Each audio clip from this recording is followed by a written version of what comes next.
quite a few people emailed me about a viral video showing a joint like this one, and the cool thing about this joint is it goes together straight, or at a right angle like this, or at a right angle like this. The geometry of this joint is based on the rotational symmetry like this. So every time I rotate this cube by 120 degrees, it's kind of in the same orientation as it was before. So now if I slice this cube through right along here, rotate that by 120 degrees, it's still a cube. So imagine this split cube being part of a larger piece of wood on either side, and I've actually made another piece of wood that has essentially this cube. Here's one configuration, another, and another. Now this joint is kind of boring because, well, it doesn't interlock any. So we want some kind of joint surface area that can take orientations that are 120 degrees apart. And ideally for that would be something like this. So I can put these pieces together like so, or I can rotate one piece 120 degrees. And that's what I've done with this one. We have inside of here the same geometry which goes together in 3 different ways. Now back to this cube, I'm going to try to cut that joint on the bandsaw very crudely, and I'm going to start by cutting a pyramid off of either side, and in the middle part will form the joint.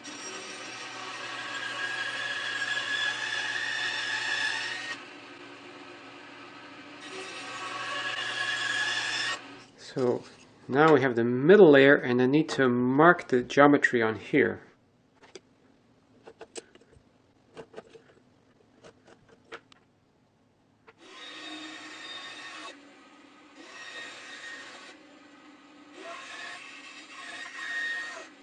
So here's this, and if I take these away, then that gives me that joint that's just like this one in here. And because these ones have more area on the bottom, I'll say those belong to the bottom, and these 3 belong to the top.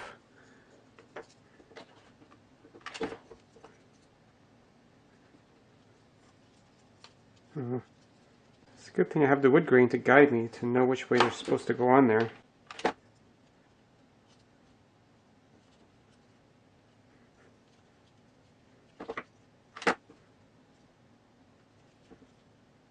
So I did this to both halves, and now I can put my cube back together like this, or rotate it and put it together, or rotate it again.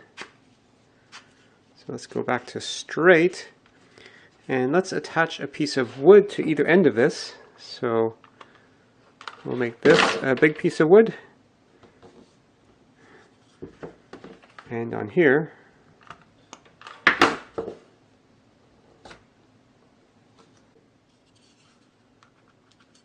no, how did I get this cube apart again? There we go. Oh, whoops. I shouldn't have glued this part here. Okay, just scrape the glue off of where it wasn't supposed to go. And now I can assemble this straight. Or I can assemble it like this. That's one right angle. Or like this. Now I'll try to recut this joint using some nicer material. And the first thing I need to do is to cut this corner off, and that'll form a triangular face. If you imagine this having not been cut, there would be a triangle right here.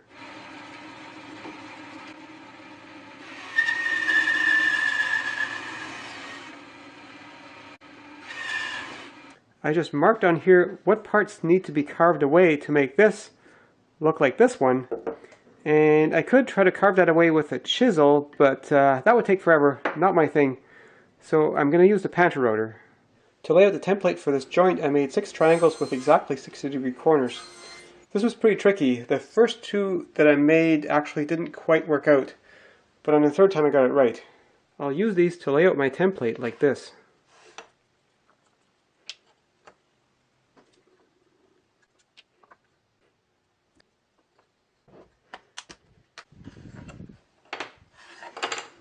Okay, I got my workpiece set up on a V-block on a Pantarotor, and this angle here is 35.26 degrees, and I put a hole in the middle of my template so I could make sure that the bit ends up in the middle here, and that's the only alignment that I've got.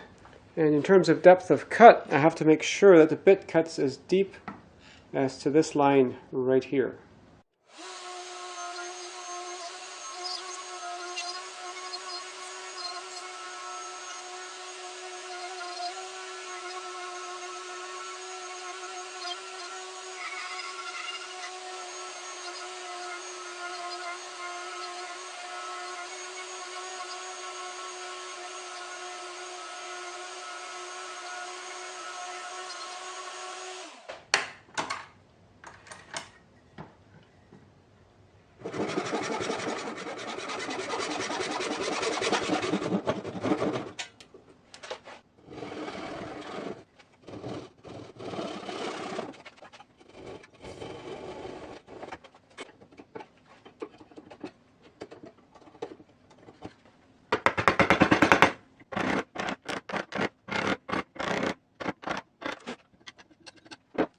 Both halves of the joint are identical, so making the other half is exactly the same procedure.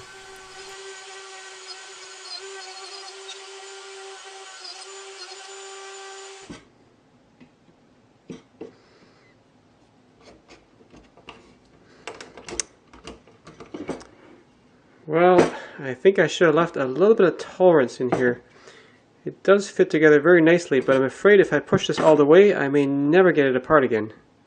I added a bit of extra slack by carving it out a bit with the chisel, and now it goes together fairly well. So here's one right angle, the other right angle, and straight. So how useful is this kind of joint? Well, not at all as far as I'm concerned, because it's way too difficult to get right. You'd only want to make this type of joint if you're looking for a challenge or you have something to prove. And it's really not very strong because it just doesn't respect the wood grain very much. A much more practical joint that can go straight and at a right angle would just be a bridle joint. Yeah, really not a very strong joint. It just doesn't respect the wood grain. This part just breaks off.